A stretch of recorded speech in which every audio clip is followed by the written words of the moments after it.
following is a list of the most common types of internal media: email, organization website or intranet, databases, face-to-face interactions, meetings, telephone, memos, staff magazines and notice boards.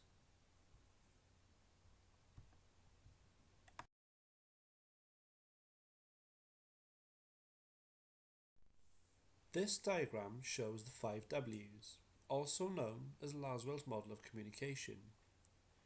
This should be used for planning the communications we have just seen, and it is particularly used in organizational change management.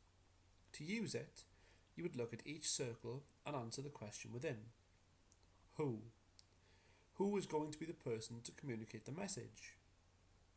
What? What exactly is the message that needs to be conveyed? Which? Which is the most appropriate medium for the message? Whom? Everyone who needs to be told about something should be told as soon as possible. What? What will the impact of the message be? What implications are there for the receiver?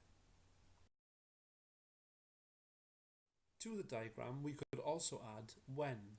Choosing an appropriate time to deliver information is important. Where. This should reflect the formality of the message.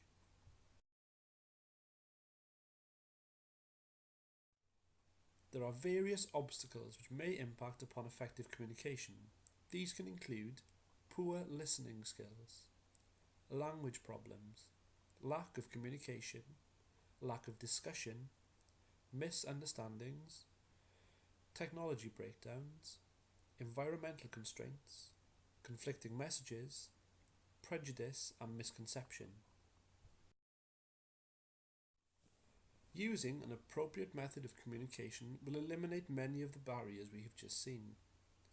We will now look at the advantages and disadvantages of 3. One-to-one. The advantage of this is that it makes time for the individual, and the individual has the opportunity to voice their opinions in private. The disadvantage is the manager is likely to steer the interaction. Only the manager sees the overall picture, and it is very time consuming. Cascade. This is where information is passed down either through individuals or meetings. The advantage of this is that it reaches more staff, and lower management levels feel more involved than roundtable. The disadvantage is that the message may become distorted. It is also time consuming and some people may not hear the message at all. The roundtable or group meeting method is a management-led or consensual discussion. The advantage of this is that it ensures that all the message is heard the same by all participants. It is a chance for everyone to air their opinion and for everyone to hear the opinion of others, and it promotes open communication. The disadvantage is that participants may feel inhibited, and it is difficult to get everyone together at the same time. There are also many different types of discussion that you may be involved in at work. These can include informal chats with colleagues, team discussions on problems or progress, meetings, feedback on performance, and fact-finding. In order to be able to make a valuable contribution to these discussions, you should prepare in advance by reading any relevant material and jotting down possible questions you may have.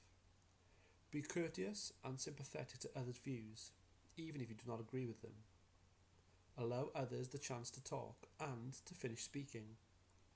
Be aware of your tone and body language so that you do not appear negative. Question points that you do not understand. Take notes of important points and make sure you carry out any task you promise to do afterwards. How you participate in these discussions will depend on the sort of personality you have.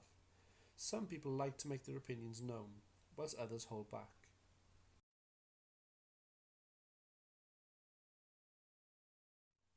Every team member is an individual.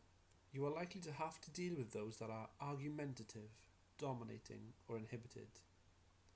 You will need to modify and adapt your behaviour accordingly. Try to remain calm and in control and not allow others' behaviour to negatively impact on your own. When dealing with argumentative team members, make sure you control your own temper. Respond to the content of the member's comments and not the attack itself. Try to extract any valid points in their comment. Try to find out later if anything has annoyed them in the meeting.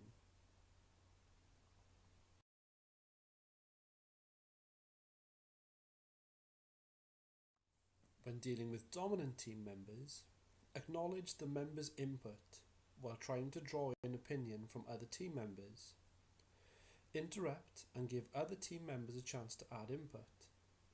Actively seek other members' opinions on the comments.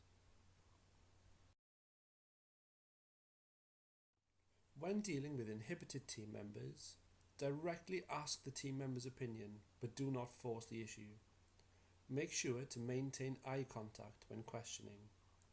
Focus on the team member's particular skills to give them an opportunity to succeed. Try to find out privately why the team member is not contributing.